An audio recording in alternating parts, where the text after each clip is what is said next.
Shenmue is a groundbreaking game, widely celebrated for its reinvention of the open world genre, its commitment to a mature narrative, and its ability to sack off the revenge plot for weeks at a time to play with capsule toys and arcade games. I love these. Oh. Unbelievably, given the sophistication of many of its features, this game came out in 1999. To put that in perspective, that year was 1999. That's pre-Fellowship of the Ring, that's pre-Millennium. It's only 8 years after the first Sonic the Hedgehog game. Frankly, its existence seems to invalidate the concept that time is linear. It feels like it slipped back through a crack in time in, I don't know, let's say 2002. That's still very impressive. The environs of Dobuita and Yokosuka are the impressively realised setting for our story. Its parks, convenience stores with incredible music, bars, shops and offices are insanely detailed for the time. Many objects within the world can be examined minutely, and will be if you're anything like me. Its cast of lead and supporting characters have schedules, context-sensitive dialogue, and feel embedded and natural within the world of the game. And all of that is vital, as it grounds the revenge story of Shenmue, specifically by showing the toll it takes on our protagonist Ryo. Yes, this is the same Ryo who races a forklift against Sonic and pals. That Ryo.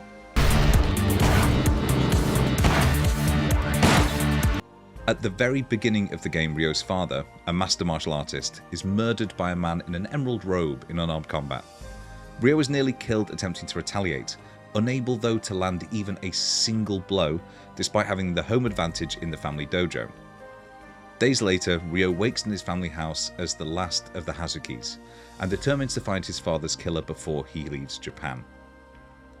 From there, the game basically steps back and says, well, get on with it.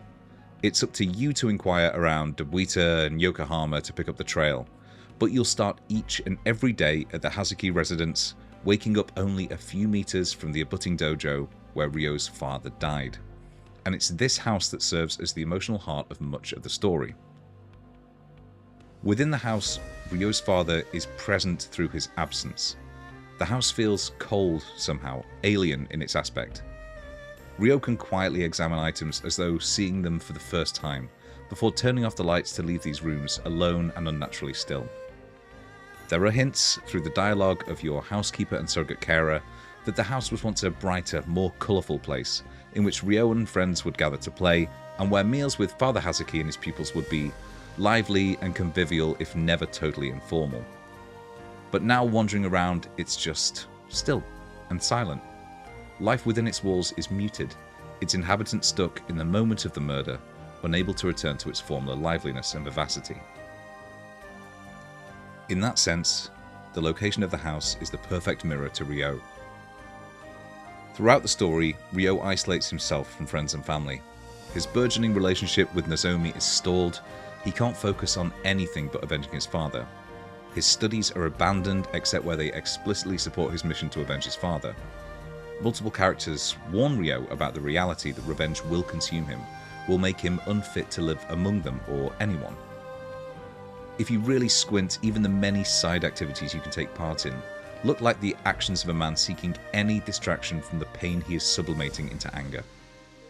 Ryo cannot move past his father's murder, and like the Fisher King, this attitude is reflected in the sickly stillness of the Hazuki residence.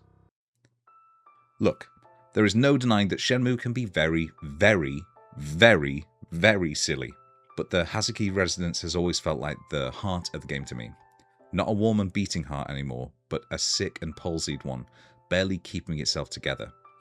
During the game, it's hard to see how it could ever heal itself, and the same is true for our protagonist Ryo.